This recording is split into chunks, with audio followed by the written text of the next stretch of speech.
economics guy. That was my major in college. And everything I would contend is based in economics. It's, you know, the more difficult it is, the higher the risk, the greater the return. In other words, the more you have to work for it, the more benefits you have. You ever think about that? It's not, you know, if your goal in life is to be a bum, live off your parents, you don't have to do a lot of work, right? You just kind of sit on the couch, you know, eat some chips every once in a while, no big deal. But you don't get much out of life doing that. If you want to be a forensic scientist, like Emma, it's going to take a lot of work. And she's probably going to have times where she just is dying. You know, I mean, it's tough on her. But if she keeps doing it, and she keeps working, in a few years, she'll reach her goal. I have no doubt about that. Anything worth having is worth working for. If it doesn't cost you something, it's probably not worth having. You know? There's an interesting story in the Old Testament. A guy that spoke at church yesterday referenced this. And there was one verse that jumped out at me. Now, let me give you the background real quick. David had decided that he was going to count his people.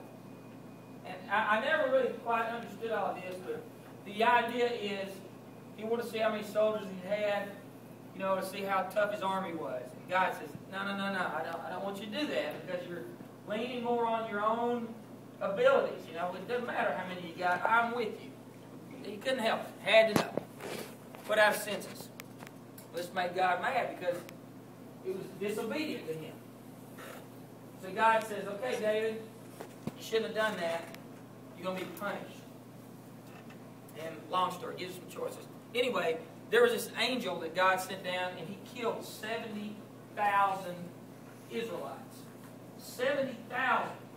One angel. That's a whole story in itself. But God was punishing them for David's disobedience. So David goes back and he's praying, you know, and God, you know, he realizes he has done wrong and he's caused all these deaths and everything. And an angel comes and to a guy named Gad, he says, go tell David that he's supposed to build this altar, make a sacrifice. God's hearing your prayers. He understands you're sorry. He's already punished you by killing the 70,000. So you go do a sacrifice and God will relent on his wrath. He tells him how to do it. So he does it. Let me read you this. He goes to a guy by the name of Ornan.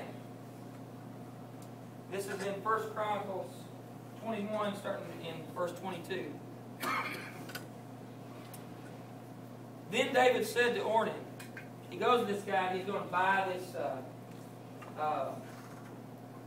his place, you know, he's got this threshing floor. He wants to buy it and buy the materials from him to build this altar. Then David said to Ornan, give me the site of this threshing floor that I may build on it an altar to the Lord. For the full price you shall give it to me, that the plague may be restrained from the people. Ornan said to David, take it for yourself, and let my lord the king do what is good in his sight. See, I will give the oxen for the burnt offering, and the threshing sledges for the wood, and the wheat for the grain offering. I will give it all. But King David said to Ornan, no, but I will surely buy it for the full price. For I will not take what is yours for the Lord, or offer a burnt offering which cost me nothing.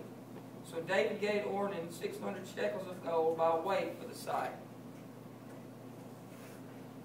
Now, what's the problem with David? Is he not a good businessman? I mean, this guy was willing to give him his property and all the materials he needed and the oxen. He wasn't going to cost him anything. He was going to give him everything. This man was a generous man. It wasn't that David didn't know a good deal when he saw it. David knew better than to give something to God that didn't cost him something. I will not give anything to God that doesn't cost me.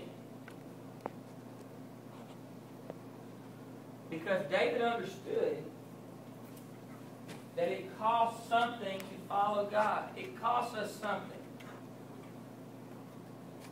There are things we have to give up. God requires it. It costs something.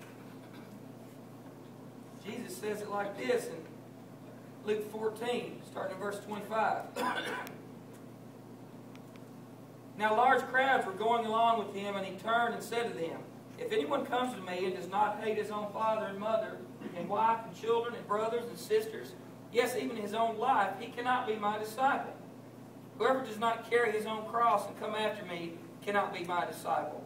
For which of you, when he wants to build a tower, does not first sit down and calculate the cost to see if he has enough to complete it?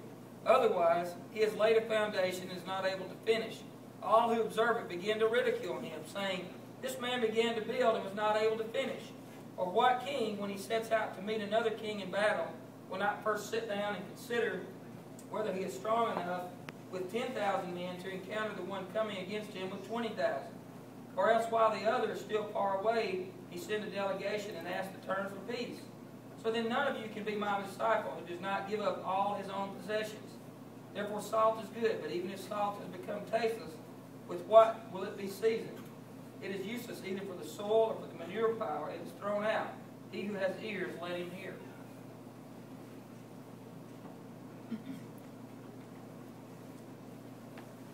I want to tell you, it costs something to follow God.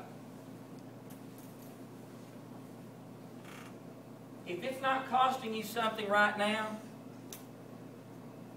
then you're not where God wants you to be. And just like Jesus said, you better calculate it. Sit down and make an informed decision. Don't go into it blind. Jesus talked about it all the time. He was very upfront about what your life would be like if you were one of his disciples. He said you're going to have problems. He said it's going to be tough. People are going to come against you and persecute you. You have to give up all your worldly possessions. He said, I don't even have a place to lie down. People are going to hate you and ridicule you. There's going to be a cost associated with following him. Know it going in and make an informed decision. I want to know what it's costing you. You better think about, come in with your eyes open. We try to be very upfront about this as far as our school goes. Our school's not for everybody. If you have not sat down and thought about, hey, I've got to be different in order to follow Christ, in order to assimilate into the culture here at Riverside, I've got to give up some things in my life. If you haven't thought about that, then think about it quick. I hope we've been very upfront about that, because you can't be a student here and just go on like the world. If that's what you want to do, if you are hanging on to things that you don't want to give up, this is not the place for you. If there are things in this world that you aspire to have,